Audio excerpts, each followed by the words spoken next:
What's up, you guys? Welcome to another episode of Thinking with Mike. And today's was a doozy. We got into somebody who's giving me shit about our flip and how I'm an evil capitalist. Yeah. We got into that. You're a pig. That. And then we got into our first houses. Yep. Going broke. And all of our Being broke, not going broke. Being broke. Being broke. Being broke was some of the best times I've ever had in my life. Yeah, this was a really good one, you guys, all off the cuff, but it started with that, and I think you're really going to enjoy it. So please stay tuned, like, subscribe, and comment. So this morning, I was going through the comments on my YouTube video from, like, we've been posting reels consistently lately, which actually is working.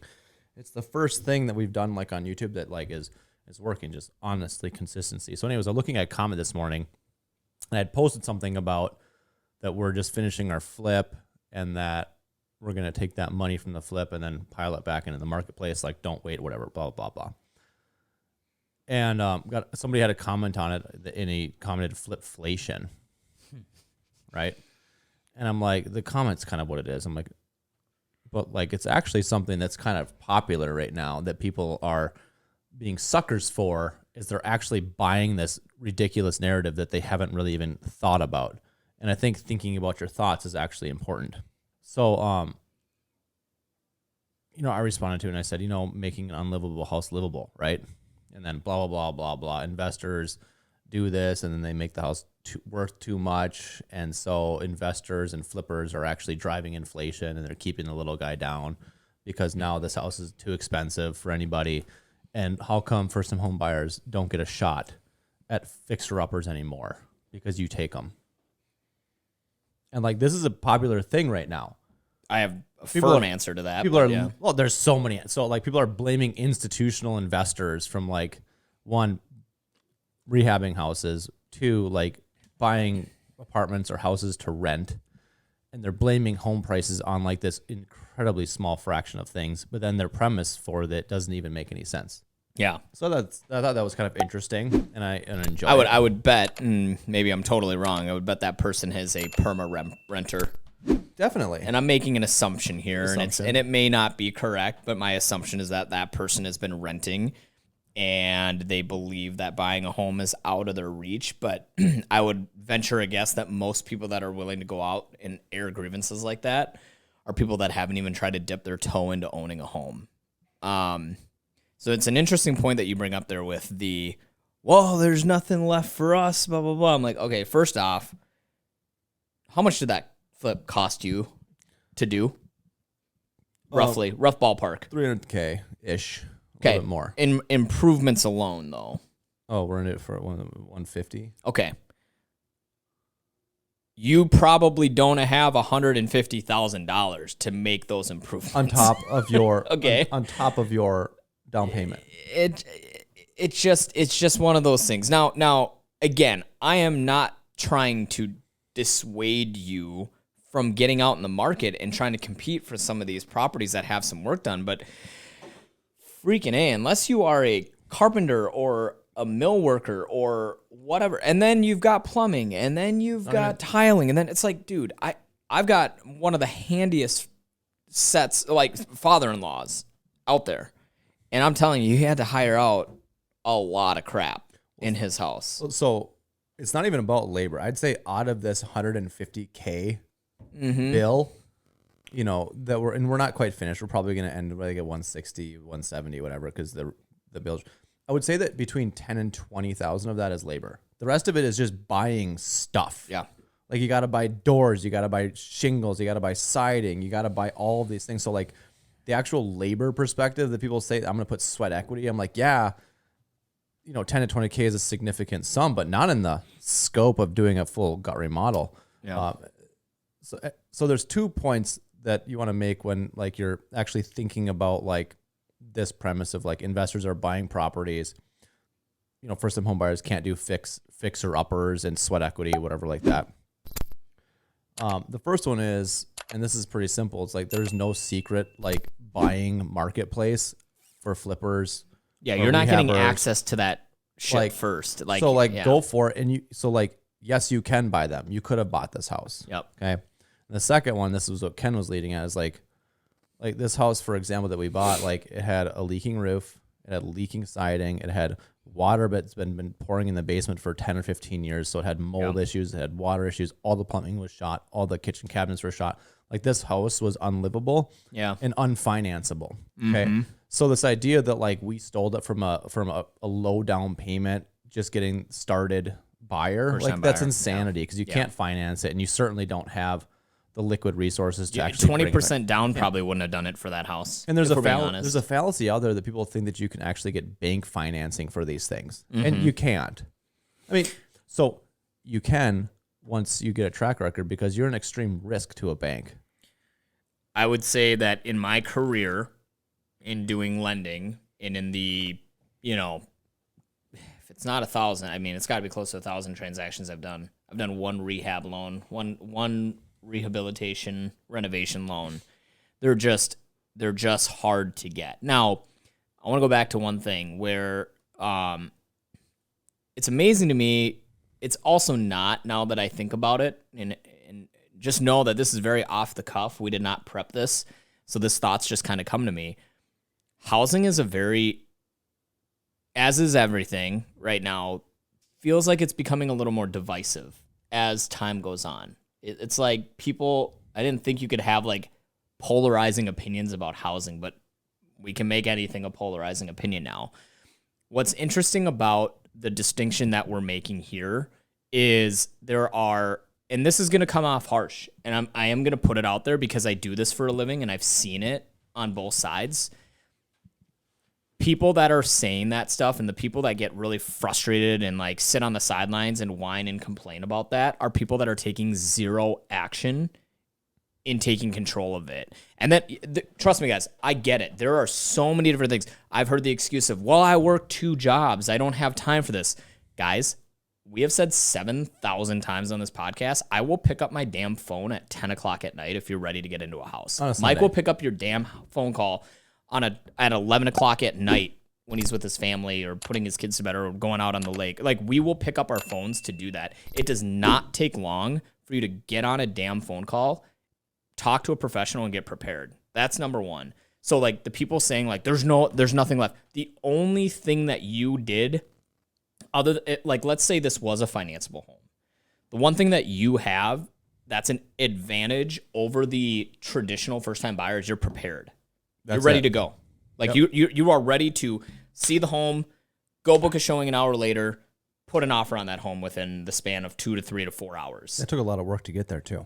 And what people don't get is that you have every ability to be that home buyer and that purchaser that can jump on an opportunity as well. So, like, when I hear that stuff, it internally enrages me. And dude, we've worked with clients that are just, they're at transitions in their life where there are a lot of things going on. And that's where we say there's some times where it's not a good time for you to buy a home.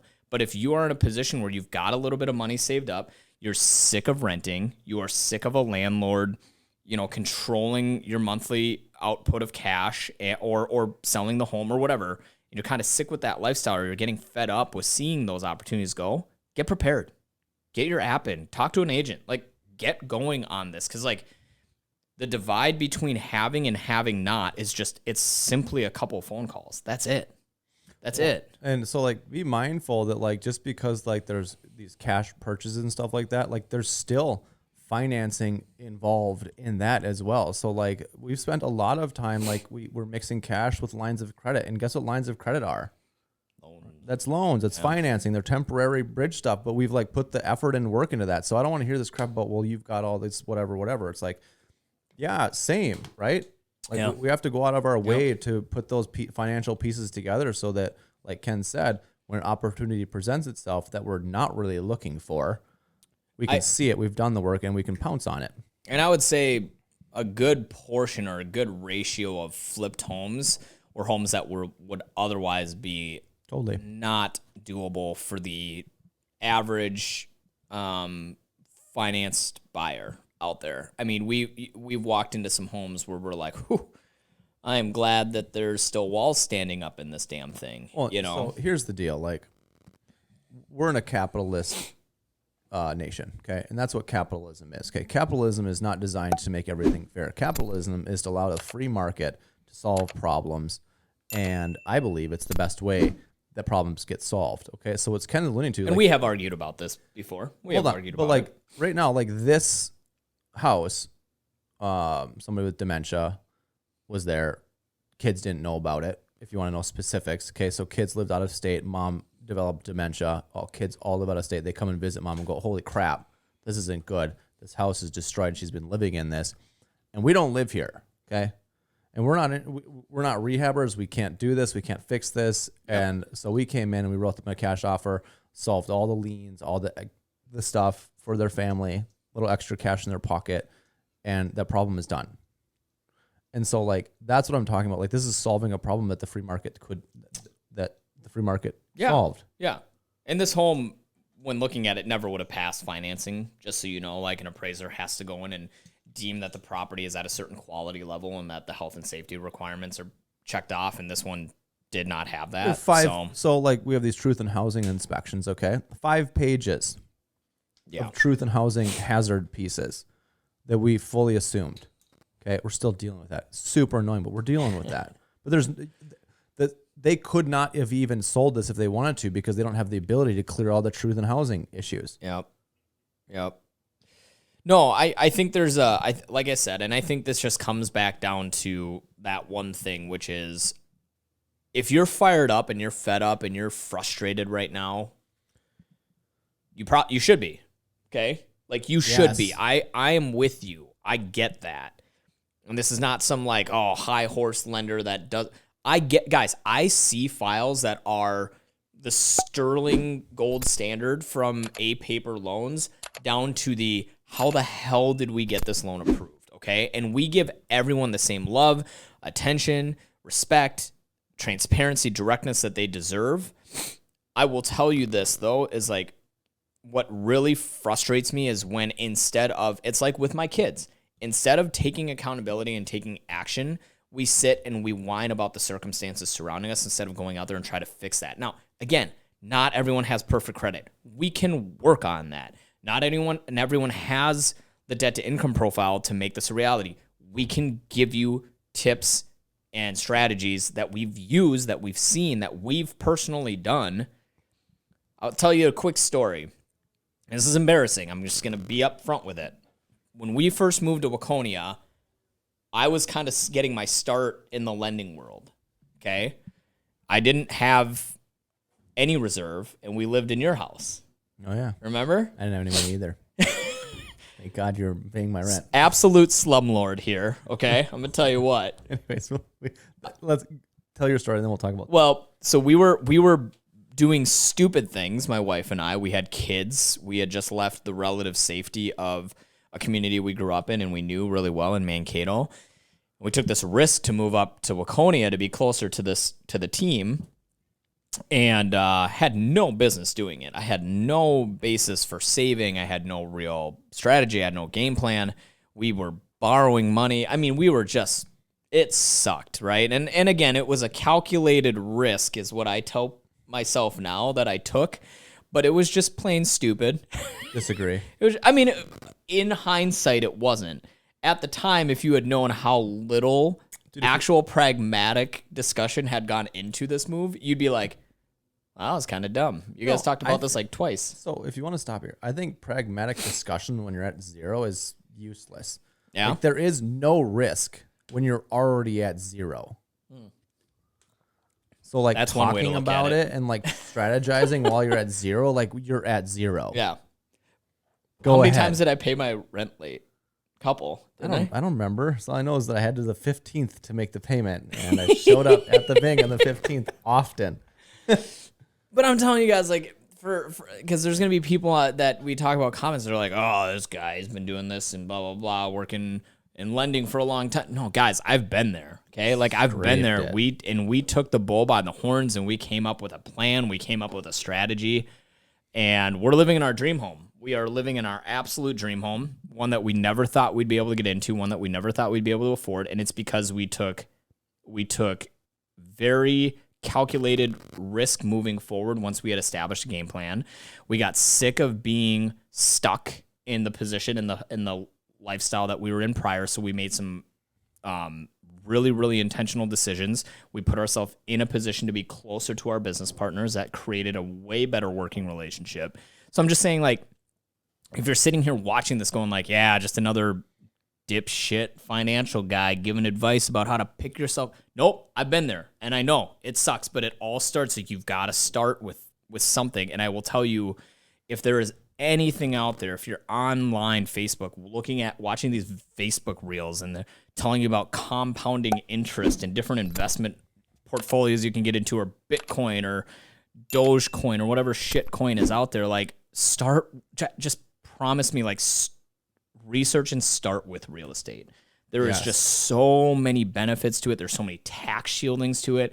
There's tax benefits. There's the fact that you can live in it. You can't live in a stock that's losing $40,000 in value every year. Okay, I can't live in that, but I can live in a home that I can afford the monthly payment. And that home, even if that thing loses, if my home loses $300,000 in value tonight, I'm fine. Don't care. I don't care. Because I'm not selling that right now. I can live in my house for a while. I really encourage anyone watching this to, like, just take that 90-degree turn and just explore what that looks like. It's so important. Yeah, and be mindful of the things that your mind is teaching you. Like, are the things you're saying, like this comment this morning, are the things you're saying, are they supporting problem solving, or are they supporting why you're not going anywhere?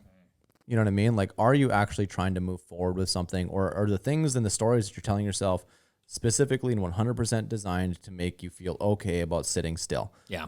Because if that's what's going on, like, you got to work on yourself. And, like, when I say think about your thoughts, I mean that. Like, our thoughts can lead us to an awful lot of comfort, right? In sitting and doing nothing.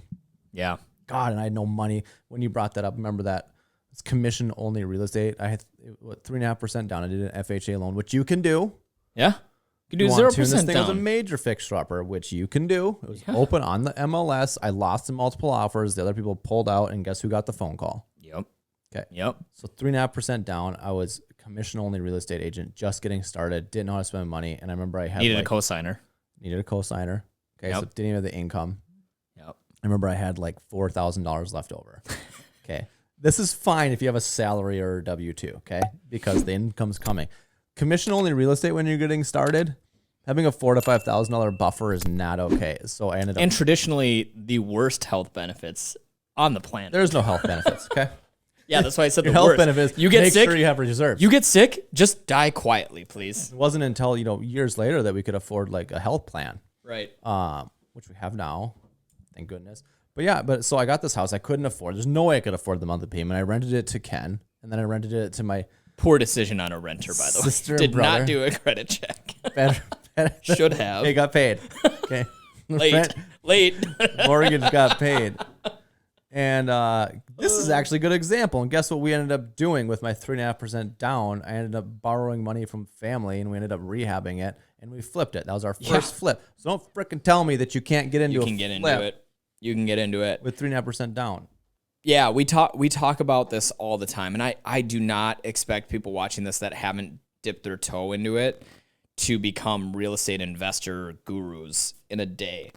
But owning a home and going through the process and you create such an understanding of the banking system, which whether you like it or not, you're gonna have to frickin' live with it because that's the world we live in. Period. Okay, so you get a understanding of that. You get an understanding of how like your local government works, just with like the taxes and the recordings and like just there's so much experience there. And then it starts evolving into this understanding of you own an asset and you can create more equity based on that. So it's just like this cool evolution. Like you weren't intending on becoming a home flipper by any means, and you're not a professional home flipper, but you're just, I'm an opportunist. You're an opportunist, and like you understand that. But like I think you stepping into owning a home with the intent to live in it has created this like evolution of a whole nother investment avenue and income stream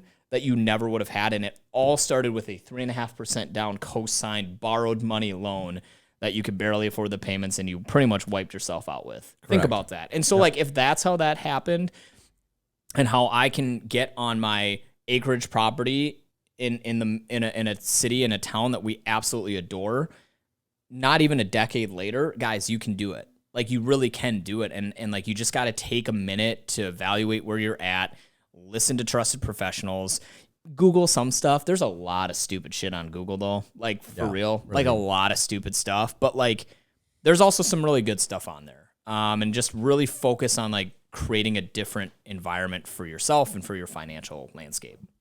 Yeah.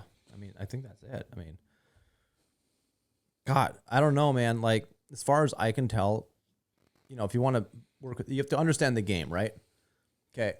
And the game of the United States, as far as I can tell, is that we will have nonstop inflationary dollar spend because we run a deficit and we print money to solve that problem. Okay. So we have that in mind, right? So we have unlimited money entering the system. So there's always going to be more money, which means that inflation is always going to be persistent. Okay. And so with that in mind, so you hold on to cash, that means your cash is going to be worth less over time. So you can pick avenues where you can either hold your cash and lose it and work and just tread water further, or you can purchase assets that scale and appreciate with inflation, period. Yep. And so if that's what the game is, you know, whether it be the stock market, whether it be real estate, which I, you know, lean towards, focus on playing the game that way. Yeah. Right. Rent is always going to go up. Your rent is always going to go up because the price of the asset's going up and your taxes are going up, insurance is going up, HOA fees are going up. So your rent has to go up over time. Yep. And so just like pay attention to what the game is. And if you want to win at it, then play it. Last thought here is I was talking to someone this morning, and I will tell you, this is really dumb of me, but I've literally never put a lot of thought into this point. Okay. So those of you watching right now, and if you're renting or if you're buying and you can bring yourself back to when you rented, have you ever been told by the person that you were renting from, hey, I need you out in 60 days. Hey, I need you out in 90 days. I'm selling the house. Hey, I'm making some changes here. I'm going. Hey, I met someone in a different state. I'm moving out of state. I don't want to own this home anymore. I need you out. I was talking to someone this morning who has just had a lot of life thrown at her, and this is the third time in 2 years she's been given a 60-day notice. Okay. Now, again, I don't want to create this further narrative of, you know, the tenant versus the landlord, because I think it's just one of the dumbest arguments. That landlord is providing a place to live. It is a service. It is unfortunate things happen, especially on that mid-market investor that has this. But I'm going to say this. There is the financial aspect to owning a home. There is the tax benefit to owning a home. There is the investment aspect to owning a home. Don't even get me started on the fact that I don't think we can rely on Social Security past another 20 years. I'll be happy if I see a single check in my lifetime. Even if you get a payment, it's going to be not enough. It's just not going to be enough. But it's this idea of you control your destiny in a way that you don't if you're renting. And I think that is so important, because this person, guys, if there is a wave of landlords offloading their portfolio, it's for one of two reasons. Either the market is hella good, so they can capitalize on it, which is great, or the market is hella bad. Okay? Either way, you're out of a home in one of those two environments. Okay? So you're trying to find new housing in a time where it's really hard to find housing, or you're trying to find housing in a time where it's overly abundant, but there's probably some economic reasons for that. Okay? Maybe your pay is getting cut. Maybe you're getting cut from work. Maybe you lost your job. The fact of like not having control over when you have to move is such an important piece that I think is often overlooked. And that's yet another reason, like, I just want to empower anyone that's watching here and really speak into that call to action of why we're so passionate about doing this for a living, and why your core objective is not about flipping homes. Your core objective is as a real estate agent because you understand the advantages of being on this side and ownership. Right. You are a great landlord and you're a very fair landlord because you see there's another side, there's another segment that needs to be served, just like in the flipping side. But I would say the core objective for us has always been like empowering you to get into that home. First time, second time, enter home, downsize, whatever that may be. It's just one of those things. So that's my final thought. My favorite thing is to find buyers and sellers. You know what I mean? And, with that in mind, what you just said there is like, wow, we're going to actually probably run into this more and more into the future. This idea of sellers with, landlords with houses are going to be selling them because we have we've been talking about this. We have an accidental landlord wave happening right now. Okay. We're having people who, bought houses, their starter houses at the 2.5%, 3% interest rate. And they're saying, I don't want to give up this interest rate so much that I'm going to hold on to this house and I'm going to move on to something else. And I'm going zero interest in actually being a landlord. They just, they feel like they cannot offload that rate. Yep. They're like, I have to keep it. And so they are keeping it and they're staying into landlords. And what you have to watch out for being a tenant in one of these houses is that they still have all the tax advantages of selling your primary residence because most of them have lived in that property for 2 years. Yes. And they're going to start realizing in 3, 4, 5 years is that guess what the question is, whether you want to get tax-free income or not, is have you lived in that property for 2 of the last 5 years? And they're going to be like, holy shit, it's almost 5 years. Am I going to take my tax-free gains or get freaking stomped on? And if they're using their minds, they're going to be like, I need to take that tax-free income. It literally only took me accidentally seeing a Zestimate, which is one of the worst tools on the market as a loan officer. I'm embarrassed to even say that.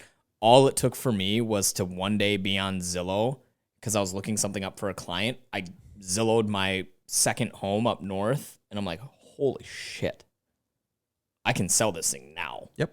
That's all it takes. It doesn't take like, oh, we put a lot of thought and time into what we're going to do and, slimming down the portfolio. It's, hey, I need you out of the house. I can make so much money on selling this thing. Get out. You got 60 days. But like amplify that with what if this was tax free? Correct. And that's what I'm saying. Like there's so many different, that's the point is like it can be a million different reasons, but your living situation is literally built on sand. Your capital gains exemption. Yeah. The major question is, have you lived in that property as your primary residence for 2 of the last 5 years? Yeah.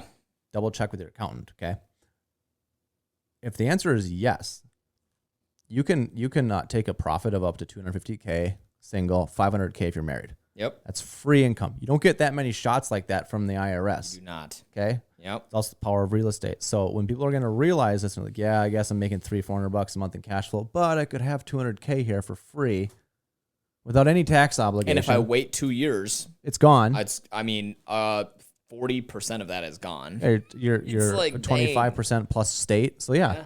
Yeah, 30. I think it was like 37 or something like that. Yeah. Yep. So I don't know, guys. That's on the table. It's interesting to me. It's very interesting. But yeah, so you're going to see sellers doing that. Yep.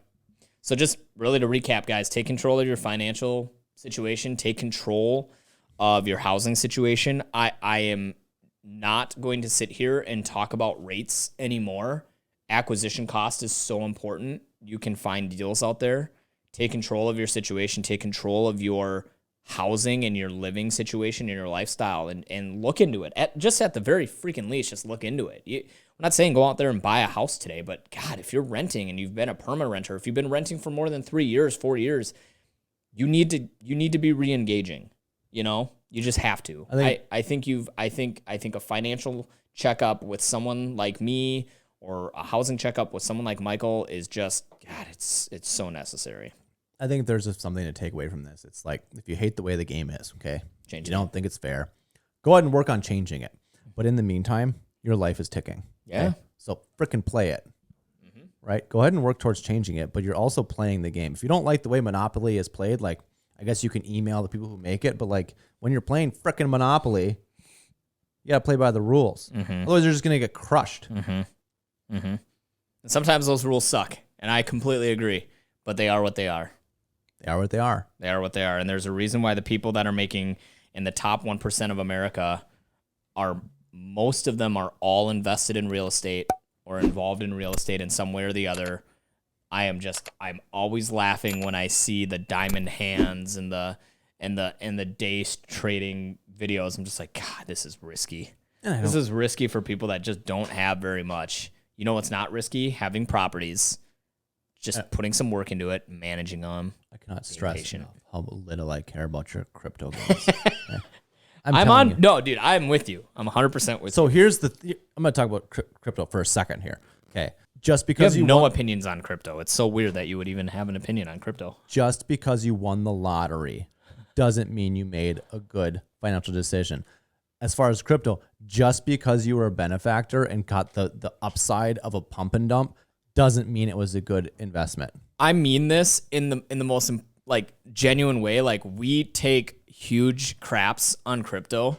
If there's anyone that like actually really knows crypto and wants to come on and talk with us about it, I would honestly love that. I got one. He won't do it.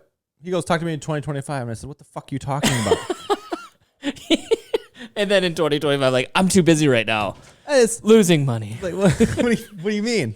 And by the way, there is a word count. You can only use the word utilization 5 times if you come on this podcast, because A, I don't think you know what that means, and B, I don't think there is utilization. No, and I don't want to hear about like the technology behind it.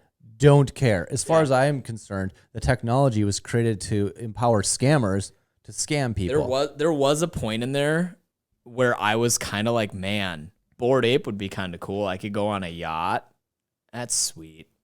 Bored Ape lost like it's dead. 80%. It's a fucking Is it scam. dead? Is it dead? It's like it's down 90%. Is Bored Ape down 80% right now? It's down. What is your guess? I just saw something the other day. Somebody had bought one for 3.4 and it was for sale for like 50 or something.